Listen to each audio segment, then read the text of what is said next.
Hello, hello, hello. Today we're going to be looking at the new Sigma Cine lenses. We have a handful of them here. We've got the 50 to 100 T2, the 18 to 35 T2, and the 50 millimeter prime, which is full frame T1.5.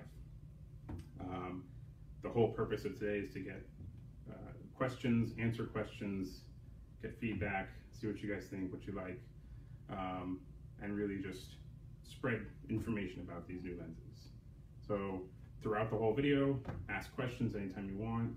There's a lot of questions we've had just from the press release, and we've been trying to hold off on answering anything and just do it all here so it's all in one convenient place for everyone. So Kelsey is behind the camera. If you guys have questions, she's going to read it back to me. Kelsey, say hi. Hello. There you go. So keep an ear out for her questions, and I'm looking at them here too. If it stays unlocked. Okay. So, I guess we'll start with everyone's favorite lens, the 18 to 35. This was a lens, when it first came out, everyone came to us and said, can you please rehouse it? Can you please make it cine friendly? Can you please add a PL mount? Make it fully manual, all those things. And we resisted over and over and over because pretty early on we had a pretty good inclination of what was going on. So instead of having us do some kind of rehousing or modding or some Chinese company doing a modification, Sigma did it themselves from the factory properly.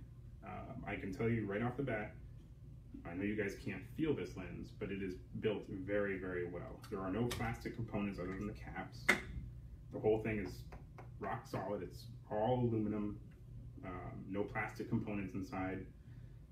Maybe some cam followers or something of plastic, but the actual components, the moving components, are all proper aluminum, anodized black.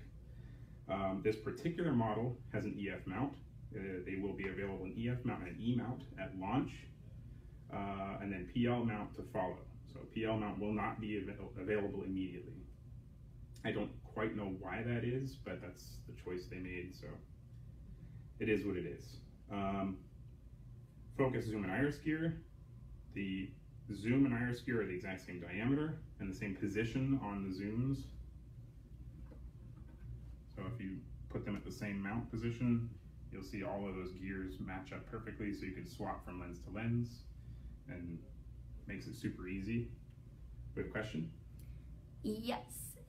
Someone asks through Facebook, can these lenses use AF? AF, they cannot. These are proper, fully manual lenses. The Canon and E-mount ones do have electronics at the back for metadata, but there are no motors in these whatsoever. They are fully manual. There's another question. Someone's asking about pricing. Pricing, that is probably the most common question we've had, and we have to, unfortunately, continue to say, sorry, can't talk about it. The best description we've had is they will be very accessible. That's the official phrase we've been told to use.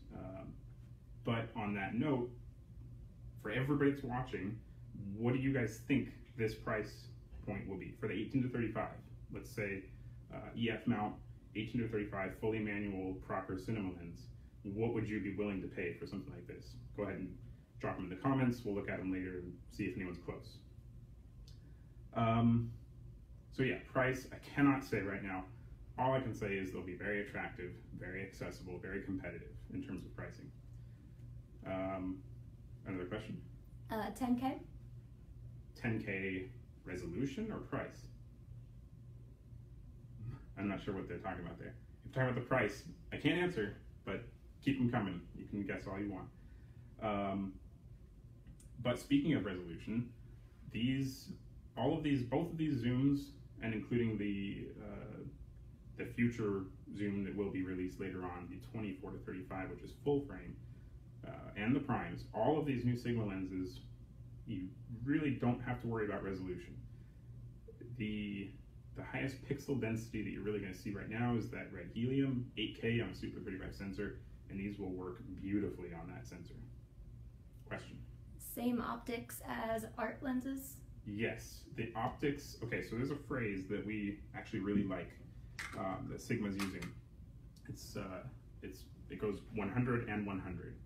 So the glass is 100% the same. There is no change to the optical design whatsoever. It's the same glass that you would get with the regular art series zooms or primes. The other 100 is everything else. Every single mechanical component, every single gear, every single cam, every single follower is brand new. It's all a unique design mechanically. But the glass stays the same. How good are the prime lens set, or how do they compare to the Canon CNE set? That's tough to say. So the CNEs can be a little varied. Some of the primes perform a little bit better than others. Like the 135 is great.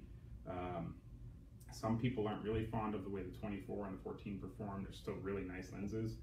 But in terms of resolution, the Sigma primes are gonna have an advantage. The coverage is gonna be the same. The build quality is gonna be pretty similar. The other biggest advantage is the Sigma lens, the Sigma primes will come in E mount, EF mount, and PL mount, not just EF mount. I don't know why Canon did EF mount only, but it is what it is. So another question? You just touched on this, but build quality in comparison to other manufacturers? Great question. There aren't a lot of manufacturers out there that are doing a zoom of this quality at this affordability. The only other thing that I could really compare it to, I guess the closest comparison would be something like the Zeiss CZ2s, and the quality is right up there with the CZ2s, if not better. I'll go through some of those movements real quick so you can see. I know it's not really a good way to show it because you really need to feel it. So we strongly encourage everyone to get your hands on them, even if it's just through a friend or rental house, whatever. But every movement, I'll stop talking for a second so you can hear it. Super, super well lubricated, really nice and smooth.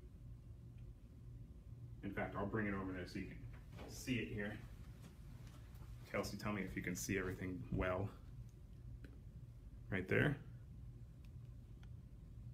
But everything is really well lubricated. Very smooth, nice solid end stops.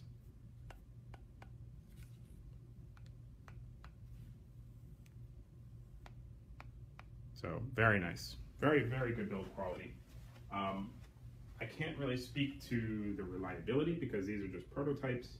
They haven't been out in the field yet, but we will keep an eye on that. Do you know when the pricing will be released? These two zooms, so the high-speed zooms, are supposed to start shipping at the end of this year. So I would imagine pricing is going to be announced in the next month or so, because we only have a couple months left this year. So the high-speed zooms pricing you can expect very soon. I'm not sure about the other ones. Are the zooms parfocal? Do the lenses exhibit focus breathing? So the zooms are all parafocal. They will hold focus through the zoom. It's not a huge achievement over the original art series because they were okay. They were pretty good, better than Canon L series or stuff like that. It is an improvement still upon those, so it does hold very well through the zoom. And then the other bit was breathing. So a lot of people don't quite get the term breathing right, so I'll go over both of those just in case somebody's using the wrong term. The optical flaw of breathing is when your field of view changes slightly as you rack focus. And in that regard, they will still breathe. The optics have not changed, and that's an optical design characteristic, especially on telephoto zooms. Telephoto zooms are notorious. Canon, Nikon, Tamron, all of those telephoto zooms will breathe. In terms of the focus shifting in and out, or sorry, the barrel shifting in and out, it will not. These are completely constant volume. They do not change size and shape. Lock that down. With focus, it's completely self-contained. Everything's internal. Another question. Does the metadata pass focus distance as well, or just basic lens data in reference to aperture or focal length? That's a really good question, and we could find out here. So this prime, it's an EF mount prime. It's using the Sigma, no favoritism here, but it's using the Sigma MC11 mount adapter. So it's EF to E mount on an A7, which is full frame. So this is a perfect setup. I love this setup, it's beautiful. So I will see here if it's giving us focus distance. I don't think it is. So I don't know if that's going to be the case with the proper E mount lenses, because the prototypes I have are only EF mount. So I will definitely keep an eye on that. Is the image circle somehow bigger than the still 18 to 35 millimeter? No, this is still a Super 35 format lens. The image circle, again, that's a result of the optics. The optics have not changed. So both of the high-speed zooms are Super 35 APS-C. The primes and the other zoom that's coming along, the 24 to 35, are full frame. Adding on to a past question, but you aren't seeing any image shift when focusing, correct? Correct. These are really, really well corrected in terms of their mechanical internals. There is no image shift. There is no tracking problems. They're built really well. That's where that 100 and 100 comes in. The glass is the same, so the flaws like breathing are still there, but the mechanical components are completely new, so they can compensate for image shift, zoom tracking, all of those sorts of things, and it is really well corrected. That's good on questions for now, so keep them coming. I'll go over a little bit more in here, and if we have any other questions, let me know. Just chime in. So the really cool part about both of these zooms that's unique is their speed. They're a T2, which is not really common. The only other zooms you can really find that are going to be that fast are the Fujinon Premiers, which are upwards of $100,000, which these will not be, or something that's using a speed booster and you may be sacrificing image quality to gain that speed, and it's not an ideal solution. You're adding an adapter, probably 2 adapters, so on and so forth. Not a great solution. So in terms of native performance, these are some of the fastest zooms you can get. And that's a big reason, that's a big portion of why the zoom range is so short. It's not a huge 5 times, 10 times, 12 times zoom. 50 to 100 is only 2 times. It's not a big range, but that's what you get when you want a fast zoom. Any other questions? A question from Twitter. Are all of the markings glow in the dark? Good question. The focal length markings here, the 50 to 100, the witness mark, and you can't really see it on there, but the engravings at the back here, so like when it's in a case and the cap is on it, are glow in the dark. The actual distance marks are not. These are laser engraved and they're not filled with anything. So the benefit of them is if you do have them all in a case on a dark set, the actual focal length will glow in the dark. It kind of makes it nice. It makes it easy to grab the lens you want without shining the light everywhere. Any other questions? Do the lenses have internal motors? They do not. Someone else was asking about autofocus. They will not autofocus. I am not a fan of autofocus for cinema at all. I don't want a camera deciding how my scene is controlled. Maybe that's somewhere in the future and when the technology gets better, but these are proper cinema lenses with manual focus.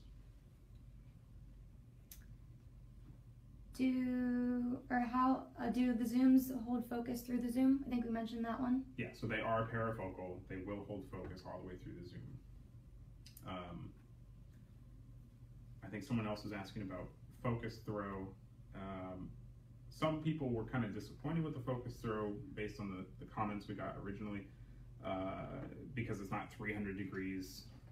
So a lot of lenses, like we're comparing them to the Canon primes. Canon primes have a nice long focus throw, but that's really a love-hate thing. Some people love it, some people hate it.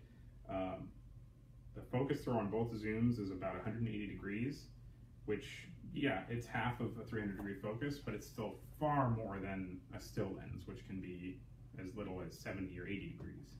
So it's a vast improvement, and you can see it still takes me almost 2.5 or 3 turns to get a whole rotation. Is there any indication they'll offer a prime set or zoom set with a case? Indication, no, but if Sigma as a company doesn't offer that, I can assure you that a certain dealer will. Do you foresee additional lenses being added to the set? If I recall, there are rumblings of additional lenses being added. I don't know if that's official, but I think somewhere along the line I heard that there are certainly, especially primes, being added to the line. Good on questions for now. Keep them coming. Those are great questions. What else do we need to talk about here? Support is important on the 50 to 100. Not so much with the PL mount. If you're using the PL mount on a Red or an Arri or something like that, a higher end Sony, you really don't need support. But if you're using the Canon mount or the E mount, you have to support the lens because that's a lot of weight to hang off of an EF mount. A question from Facebook, is the 85 based on the 85mm EXDG optical design, or is it based on a new optical design? All of the primes are based on the Art series. The primes and the high-speed zooms are based on the Art series primes. So if anybody's familiar with the primes, which a lot of people are, they perform really well. They are, in the hierarchy of things of this caliber of lens. Obviously you have like master primes and Summilux Cs at the very top that are out of reach for most common people, like ourselves. And then you jump down to something like the Zeiss Otis, which is a photography lens. It's a still lens, but the optics are on par with something like a master prime or a Summilux. It just doesn't quite have the mechanical feature set of a Summilux or master prime. And right under that Otis is these Art series lenses. The Art series and those Sony G Masters. The Sigma Art series was the lens that sort of disrupted the industry. When Zeiss came out with the Otis, Sigma came out with the Art series, and at like half the price or something, with quality. It was just a hair below those Otis primes. So the glass does come from the Art series, and it is very nice glass.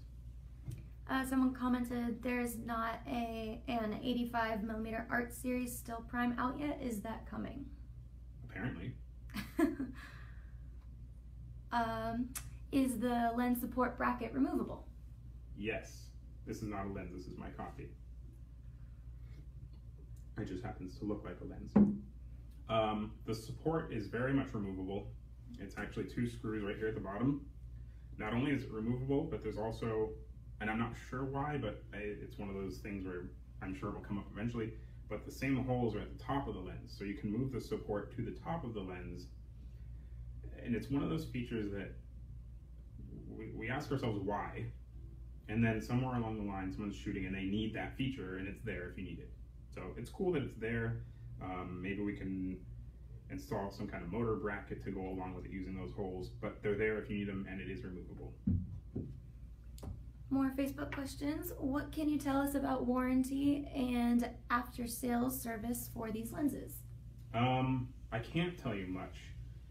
Warranty, I have no reason to believe that it wouldn't be on par with other manufacturers. I don't have official word. My assumption is 1, 2, or 3 years. I'm sure that Sigma's an excellent company. They stand behind their products. I have no reason to believe it wouldn't be any different than the rest of their stuff in terms of warranty. And then what was the other part of the question? Oh, that was it for that part of the question. Okay. Just more questions. Are the Sigmas apochromatic? The primes might be. I have to look into the design, but I don't think the zooms are. So I don't know. I'm sure if you go to the Art series on Sigma's webpage, it'll tell you. Perhaps, I'm not sure, but I can look into that too.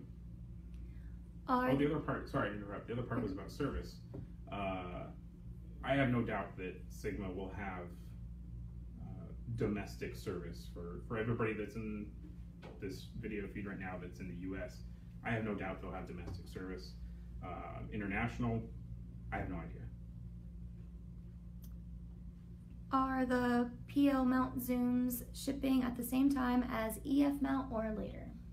So we went over that earlier on, so you're probably new. Welcome. The PL mount zooms will ship after the EF and E mount zooms. I'm not sure why they're doing that. I think that maybe it's a matter of ramping up production, but it is what it is right now. Has anyone tested the crop zooms on the 8K helium and full res? Yes, and they are beautiful. Both zooms will work flawlessly on a helium sensor. We just had the pair down with Jared yesterday or the day before on his helium, and they're amazing. They're great lenses for the helium. I think that's an ideal camera for these lenses. The fast aperture, the ability to change your focal length on the fly. There's really no limit to the cameras you can put these on between EF, PL, and E mount. But that helium, I think, is going to be the most exciting camera for these lenses. Good on questions for now. Okay. Some people were asking about the other engravings. We've got these. I'll bring it up there again so you can see a little better. So is that in the shot there? Mm-hmm. So you've got these extra engravings. It says front diameter 95 millimeters, filter diameter 82 millimeters, image diameter 28.4 millimeters. Really handy info. At first I wasn't a huge fan, but we were doing some think tank stuff, and people kept asking, what's the image circle on this? And I said, I don't know. Oh wait, it's on the lens. Done. Or, what's the front diameter? What's the filter diameter? Oh, it's on the lens. Cool. So at first I wasn't a huge fan, but it's actually pretty handy when it actually is needed. So I kind of like it now. We have a couple of repeat questions. Pricing, and how's the breathing? I'll go over pricing again real quick. We cannot say anything about pricing. Our official answer is they will be very accessible. That's the most accurate I can give right now. Again, throw your comments out what you think the 18 to 35 will be priced at. When we do announce pricing, maybe we'll do a giveaway. Whoever was the closest, we'll look back at these comments, and actually we will do that. We can give away, what can we give away? Where's those bottles? We can give away, you know what, we'll give away a Duclos lenses hoodie. How about that? Actually, Kelsey, show them your hoodie. She's wearing one right now. There you go. Okay, so whoever puts the closest price point to the 18 to 35 in the comments, we'll look back when the pricing is announced, and the closest comment gets a free hoodie.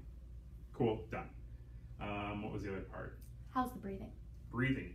Breathing is apparent still. It is there. It's part of the optical design, and the glass has remained the same from the art series. So there's no change in the optical performance. It's not so bad in 18 to 35. It is noticeable in the 50 to 100. Most telephoto zooms will breathe pretty severely. This one is not as bad as others. I think the worst we've seen is some of the stuff from Nikon, where at one point it's not even a 70 millimeter anymore. It's like a 90 millimeter. Anyway, it's not too bad, but it is there. Good on questions. Okay, so some of the other features, I only have the 50 millimeter here right now, but the focal lengths will be 20, 24, 35, 50, 85, with the likely potential to add more later. They all will be T1.5. They will all have a 95 millimeter front. They will all have an 82 millimeter filter thread, except for the 20 millimeter, because it's so wide. It has sort of a flower hood built in, so that it doesn't vignette on full frame sensors. And all the primes will cover full frame. I have not tested them on VistaVision the red Decision 8K yet. So when Phil Holland gets back in town, I'll be sure to get him in here right away and test it on that VistaVision. So hurry back, Phil. Phil is watching? Where are you, Phil? Nobody knows. It's like, where's Waldo? Where's Phil? Anyways, back to the lenses. So yeah, EF and E mount will have electronics in the mount, just for metadata. PL, I actually don't know. The only real way to implement electronics is through Cook's iData system, and I don't know that Sigma is doing that, but to be perfectly honest, for PL mount, I don't think I would want that in these lenses, because the real benefit is their lightweight, accessibility, i.e. price, and adding something like the iData to the PL mount just adds more weight and more price. So I'm perfectly okay without it. I hope you guys are too. Question from Facebook. Okay. How do these compare in your experience to the Zine lenses? Ooh, I don't like to bash any manufacturers. The Zines are awesome. They've changed the way cinema lenses are thought of because of their price point. But these primes will perform exponentially better than Zine primes. Very similar characteristics, very similar attributes in terms of full frame image circle, focus and iris, gears consistent throughout the set, consistent front diameters and everything, all the sizes. The only downside I can think of to these over the Zines is the Zines have an interchangeable mount, which they actually just introduced, I think, maybe a month ago. And I still don't know the details of mount interchangeability on the Sigma lenses. Phil is in Narnia, so he comments. Is in Narnia. Okay, that's good. Also, another question. How is the tension on the focus rotation compared to other lenses? Is it heavier to turn like a CP2 or more like an ultra prime? Excellent question. I would say it's much closer, between those two, it's much closer to an ultra prime. The CP2s were always, to me, pretty heavy, and it actually changed depending on which focal length you were using. Partially because there was just a dramatic change in the amount of glass that it's actually moving, and partially, potentially I should say, variation from the factory. But these are actually really easy to turn. I mean, I can hold it with just a couple fingers. It's nice and smooth, very low resistance. We could put it on a torque meter, but I don't think that's going to help any of you because we don't have the torque readings for the other lenses. But it is really nice. I'd say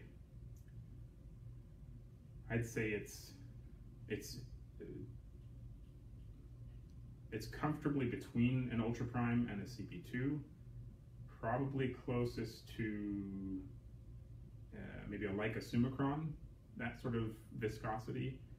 Nowhere near as light as a Master Prime. Those are just running on a ton of bearings, so I don't expect that. But regardless, really nice rotation. The focus ring angle isn't too short at 100 degrees? At 100, I assume the person's asking about the rotation, the angle of rotation. It's not 100 degrees. The two zooms are, somebody was just asking about that earlier and they said it was 160, but I'm looking at them here, and these, granted they are prototypes, but you can see the smart side and the dumb side. That's minimum, that's infinity, that's 180 degrees. It's pretty obvious there. Personally, I don't think it's too short at all.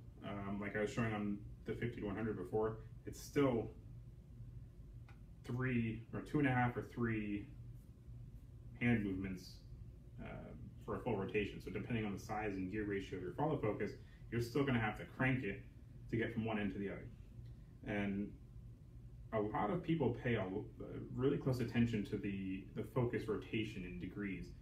And it's really not that important.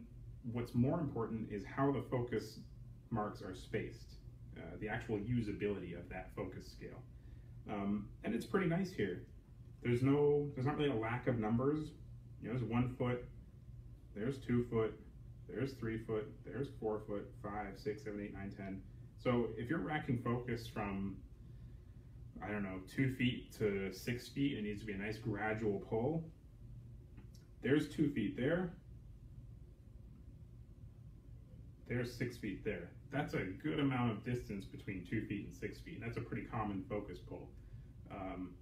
So again, depending on the gearing ratio of your follow focus or your motor, I don't think there's any problem with 180-degree focus rotation at all. It's far better than the 70 or 80 or 90-degree focus rotation on a normal still lens, like these in their normal or their previous life as a still lens. Good on questions for now. Was there any other comments on price? Guesses? Yes. Yeah. Do you Any want me guesses? to read some? Yeah, let's see what somebody says. We've got a $3,995 for the 18 to 35. Wow, that's really specific. We've got a $7,000 to $8,000 for the tech zooms. The tech zooms? I don't know what that means. The 18 to 35 will be $3,200. Pricing guess $4,500. Those are all good guesses. We've got a $3,499. And there's some up further. Too far to scroll. All right, that's fine. So when the official price is announced, we'll go back through those, and whoever's closest gets that hoodie. What else is there to talk about on the primes? The only zoom I don't have here is the 24 to 35. It's a really short range. I don't know that that's going to be everyone's favorite, but it's a full frame zoom, which there are not a lot of right now. Well, there are now. It's becoming more and more. But it should be pretty useful regardless. I would think of it more as a variable prime than I would a zoom. Question? Your thoughts on the effect these could have on the industry? Do you think we will see other manufacturers rethink their pricing? Yes and no. Sigma was in a unique position to make these because the glass already existed. So that goes back to that 100 and 100 philosophy. All of the R&D on the glass, which really is the most expensive part of making a lens, was done already. They didn't have to go back to the drawing board and redesign the glass. It was just a new mechanical design, which allowed them to save a ton of money. If a manufacturer was to do the same thing or a similar approach to a lens, but a brand new design, they could not make it this affordable or as affordable as it will be. So it could change the pricing of the industry. The pricing on lenses has steadily gone down over the past 5 years. Everybody's seen that with brands like Ingenue, Rokinon completely undercut everyone, and they deliver a decent product. It's not a master prime, but it certainly gets the job done. I've seen some amazing content shot on something as cheap as a Rokinon. I've seen amazing content shot on nifty 50s from Canon and Nikon. And I think that the industry is realizing that, and it will taper down, but there's always going to be a ceiling, a top end where feature films require the absolute best equipment possible with no compromises. So I don't think it's going to go away. I think it's going to, the gaps will be filled in the marketplace more frequently. Are the primes a pretty unified weight, i.e. for gimbal use? They vary a little bit. We have the weights all on our blog. Go to thecinelens.com. All the weights are published there. Weight is not really that important when it comes to a gimbal. I mean, it is obviously important, but the distribution of that weight can be much more important. We run into that a lot with larger lenses like the Canon 17 to 120 versus the 19 to 90, whereas that 19, the weight's similar, but the 17 to 120, all the weight's at the front of the lens, and that completely throws off a lot of guys who are doing gimbal or Steadicam or that kind of stuff. So the weight is important, but the distribution is equally important. So you can look up the specs on the weight on the blog, but keep in mind that's not going to be completely definitive in terms of how well they'll balance on a gimbal or a Movi or something like that. Again, more on price. What is the price for the 18 to 35? Can't say. Again, the official answer is it will be accessible is the term. I keep confusing it with affordable, but accessible. Does the prime lens have the same gear size and position? Yes, all of the primes. Not only are all of the primes the same, the gears on the primes the same distance from the mount, but they are the same diameter. So you can swap from prime to prime and not have to move any motors or follow focus or anything like that. The length does change a little bit, which means you will have to move your mat box if it's a clamp or if it's on the rails. But the gear position is consistent across the line. Same thing with the zooms, same exact gear position. In fact, the iris and focus on the primes are the same gear position as the iris and the zoom on the zooms. So not that you'd really switch from zooms to primes that often, but it's kind of convenient. When will that accessible amount for pricing be announced? It'll be accessible very soon. I don't have an official date on when we can talk about pricing. I know that it's all still being discussed. They're still getting feedback. There is no official pricing yet. But like I said before, the two high-speed zooms, the 50 to 100 and 18 to 35, are due to begin shipping this year. So I would expect a price in the next month or two. I'm pretty sure these will be at Photo Plus Expo in New York. Maybe they'll have pricing official by then. Are the lenses optimized for digital sensors like modern Cine lens designs, i.e. like a Summilux Cine Primes, in terms of light traveling through the rear of the lens? Yes. I can't speak too much to the science behind that because generally the lens manufacturers don't share that. But the fact that these were designed specifically in a digital camera age, the Art series is only, I think, 3 years old or something like that. They were never intended to be used on film cameras, so they are definitely optimized for digital photography and cinematography. Do they breathe? We answered that one before. I'll repeat these because I know that people are joining throughout. The primes, I actually haven't tested thoroughly because I only have the 50mm right now, so I'm not going to talk about those because I don't have the others in terms of breathing. The 18 to 35 breathes a little bit. Anybody that's used the original lens knows, and anybody that's used the 50-100 knows that it breathes a little more, just like any telephoto zoom. So yes, it does breathe. It's not too bad. Will the lens mounts be user changeable? That is still up in the air. There's rumors that they will be interchangeable, but I doubt that it will be user interchangeable because of the electronics. So that's been a pretty common feature in the lens world lately. You have CP2s, you have the Zines, the CZ2s from Zeiss. You have a handful of lenses that have an interchangeable mount. Some of the Ingenue zooms. All of those zooms lack electronics. They don't have metadata like the Canon mount ones. And I bring that up because for this to be user interchangeable, Sigma probably wouldn't include all the electronics if they were going to allow the user to open up the back, fiddle with some screws, plug in ribbon cables and all that stuff. So I doubt they will be user interchangeable, but there are rumblings of service shops being able to swap the mounts for the customers, similar to what Canon does with their Cine zooms. When will pre-orders be taken? I cannot say that either. Sorry. In terms some information is still under embargo, and I can't give it out. In terms of build and image quality, with what lens set Sigma is the closest for you? I don't understand that question at all. With quality, image quality. Okay, if they're asking about what lenses they are comparable to,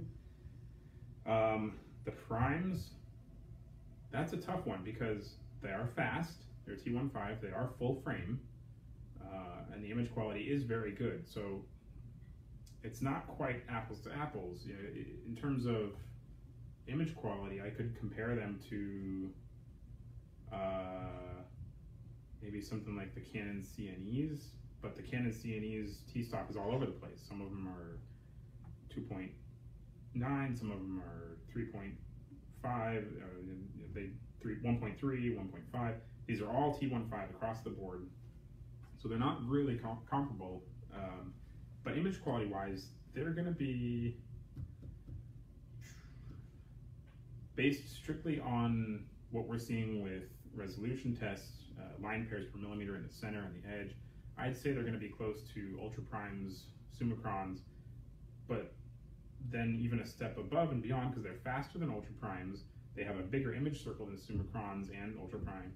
So there isn't really a direct comparison right now. They're definitely going to be better than something like the Zines. In the case of some CP2s, they'll be better. Again, the CP2s, the quality kind of is all over the place. It's not really a matched set in that case. So that's tough to answer. I wouldn't really compare them to anything right now. I think they really do carve out their own place in the market. How do they look wide open? Excellent. That's the whole point of these. When Sigma started the art series, that's what everybody was talking about when they first started it. The performance was off the charts. It was, like I was saying earlier, the only thing that beat it was the Zeiss Otis, which performed really well wide open. So these are right up there. Wide open, yes, you're going to see some degradation in quality, but that's the case with any lens, any cinema lens, even when you jump up to Master Primes and Summilux Cs. No lens is going to perform perfect wide open. So they are more than usable wide open. They are very high quality. What about flares? Flares are a tricky thing. It's not a really easy question to answer because it's such a circumstantial characteristic. I could say they control flares really well, and then you can go and point them at the sun and it's going to flare like crazy and say, well, no, it doesn't control flares well. But compared to other lenses in this sort of category, like we were talking about CP2s, Otis, Canon primes, they are right up there at the top. They're gonna suppress flares really well. They're not gonna give you crazy, colorful, artistic flares. They're gonna reduce them quite a bit for the most part. Let's see here. Will Duclos be able to change the mounts, or will we have to send them to Sigma? I don't know if I'm allowed to answer that, so I won't. I don't think it's going to be. I don't think it's going to be something you have to send all the way to Japan one way or another, but that's something we'll see soon. Any different lens treatment on Cine version, like Rokinon does with Zine? I do not believe so. If you're talking about the coatings, the AR coatings, they, as far as I know, remain the same from the art series to the cinema series. Cold or warm look? Very neutral. I would not characterize them as warm or cold. Will the 180-degree focus throw still be precise enough for Cine use? Absolutely. Even if you have worst case scenario, the worst possible gearing ratio in a manual follow focus, it's still going to be plenty to rack focus precisely. It's only going to get better from there. If you have a follow focus with a really favorable gearing ratio and you can get more control, cool. If you have a motor that lets you map that focus to a full 360 degree on your controller, even better. The 180-degree focus rotation is not really a downside to me. I don't consider that a flaw at all. It's more than enough usable space. Again, it's more about the spacing on the marks than it is the actual rotation. So in the case of these three that I have here, they are more than usable. How is the focus fall off? That's really a subjective question. Personally, I find it very, very pleasing. I know that Sigma goes through great lengths to really pay attention to the bokeh. They're not just, they're not just making a lens that's fast and high resolution. They take a lot of pride in paying attention to that kind of feature. So personally, I really like the focus fall off. The two zooms I'm pretty familiar with. The focus fall off is great. The primes, I haven't tried a whole lot. I only have, like I said before, I only have the 50mm, and I've tried some of the original art lenses, which I also love. So I'll only speak to the zooms, which I'll say are great, and I expect the primes to be just as good. Any info about the price? Price will be accessible. Will the lenses be easily shimmed with the right tools, of course? So that's a funny question, and we get that a lot here at Duclos, especially from people that are buying zines or CP2s or anything with an interchangeable mount. Anybody can pull the mount off a CP2 or a zine, fiddle with the shims, and put it back together. That's not what shimming is about. Shimming is about having the proper tools, having the proper knowledge, having and when I say tools, I don't just mean the right screwdriver. I mean a way to check infinity focus. The whole point of shimming is to achieve infinity focus, an accurate infinity focus. And you can do it on the camera, trial and error. You can take some shims out, put it back on the camera, check it, not good, do it again 20 times over until you get it just right. But you really need a collimator to check infinity properly. So yes, people can change shims at home. I can't say that these will have shims, accessible shims, but on that topic, yeah, shimming is never something that we say, yes, you can do it, or yes, it's user doable, because it kind of puts us in a liability situation. If I tell Bob, yeah, you can, it's super easy, anyone can do it, and then he scratches his element, or the shims break or kinks, and then he has a ruined shim, now it's my fault because I told him he could do it, when in fact it required a little bit more experience and a little more caution. So I never tell somebody, yes, it's user doable. I'll let the manufacturer say that, but from me, proceed at your own risk. He says, yes, I mean collimating on a collimator.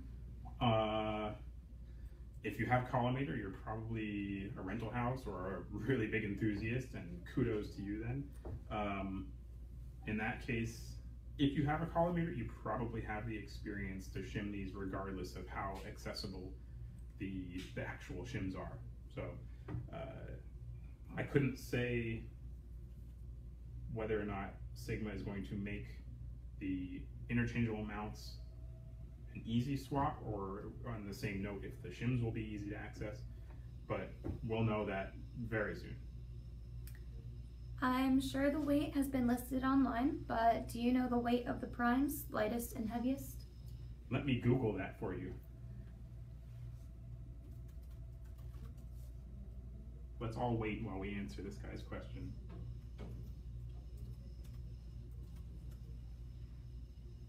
So on the primes, all right,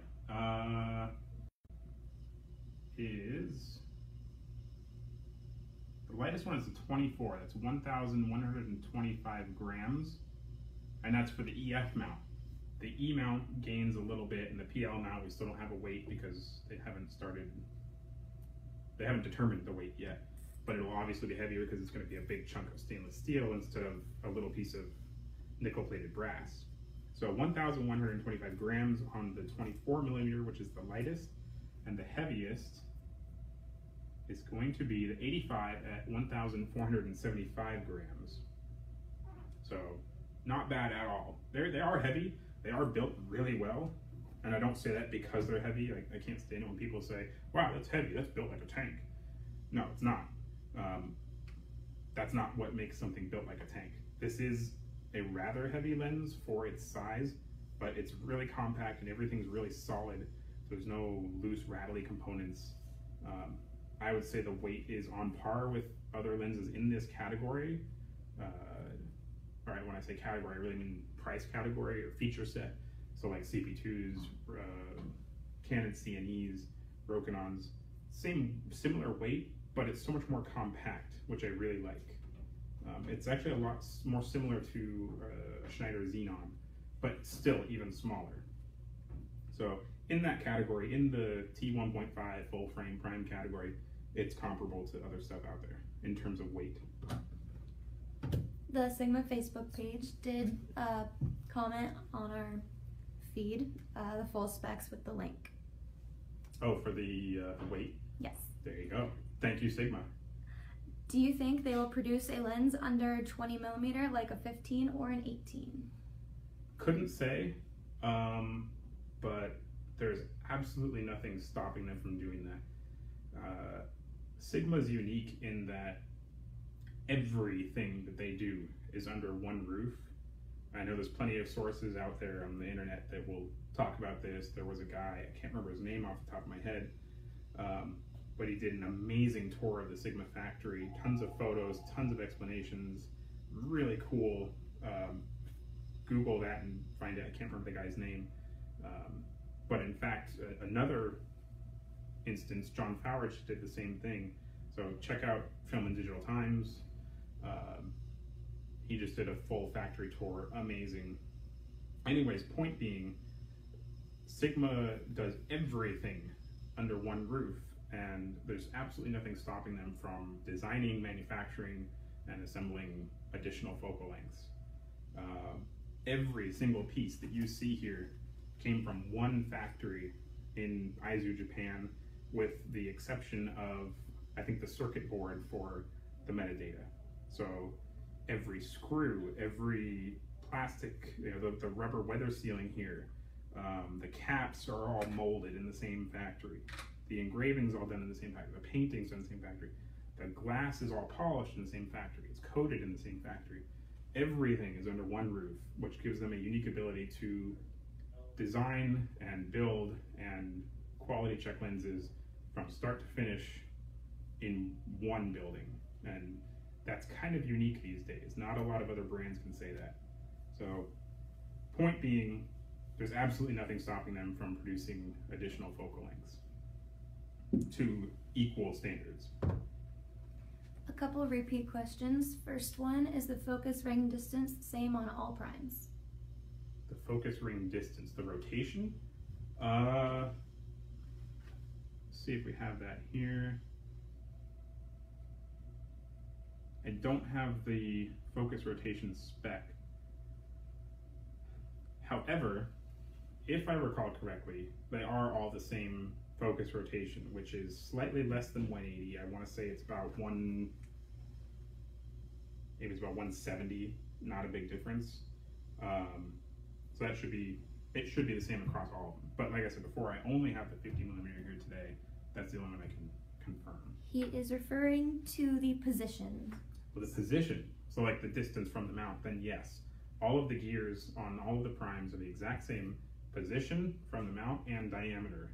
So swapping is very, very easy. Do the marks glow in the dark? So we talked about that too. Some of them do.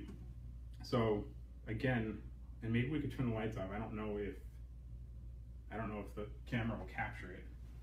But let's give it a quick little charge here on that light. And go ahead and hit the lights there. Yep. Oh, well, we have the other lights. You can kind of see it. But you can see it's green. So the focal length marks and the T-stop mark glows.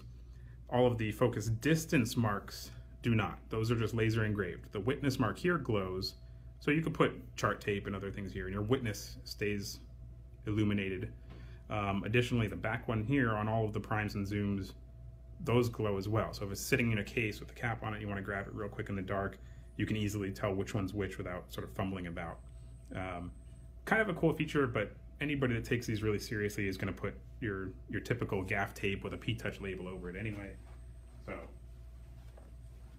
you can hit those lights. Okay, what's the time going on now? I don't have a timer. Oh, it doesn't time. What time is it here? 9:54. Okay, perfect. We have about 5 minutes left.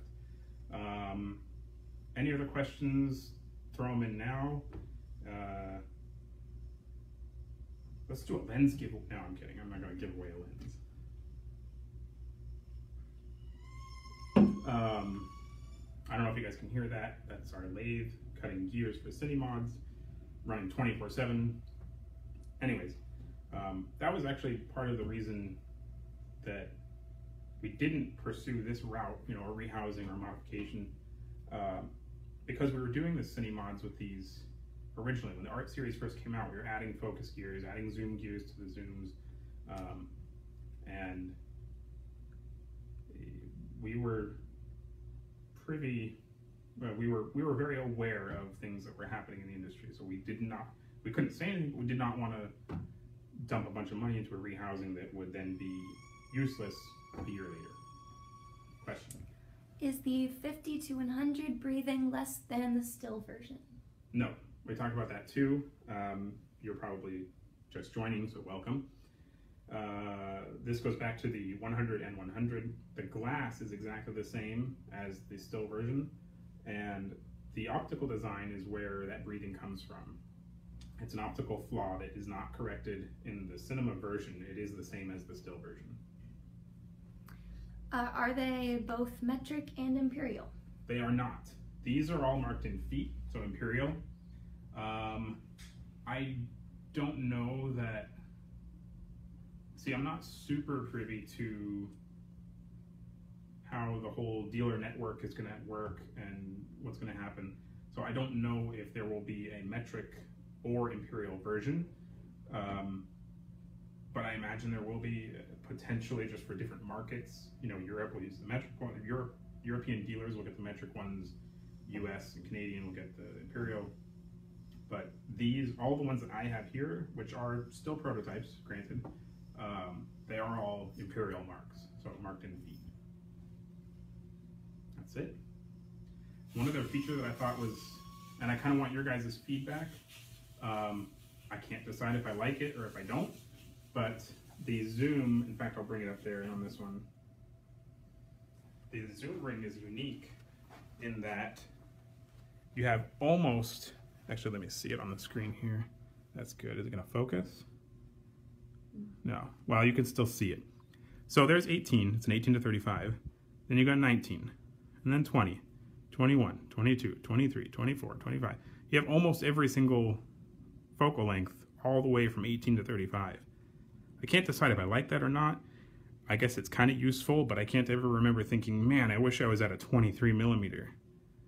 So maybe it's a little much. Maybe it's a little bit of a long throw for the zoom ring.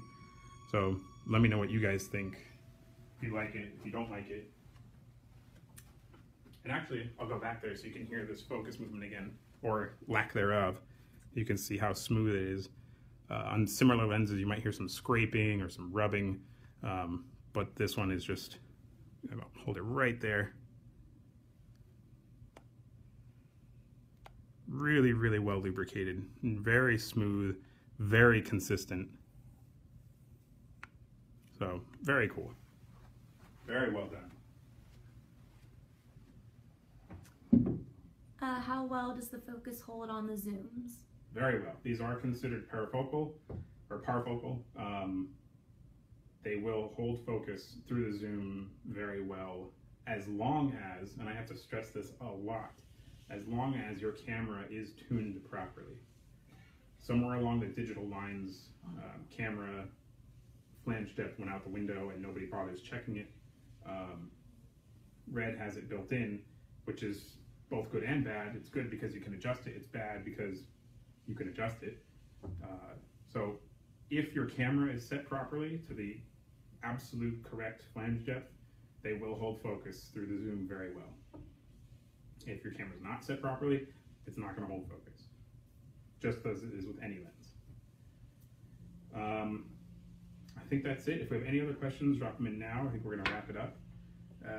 Keep an eye on ducloslenses.com, join the newsletter. That's probably the quickest and easiest way to get updates on when and where you can buy them when pricing does become available.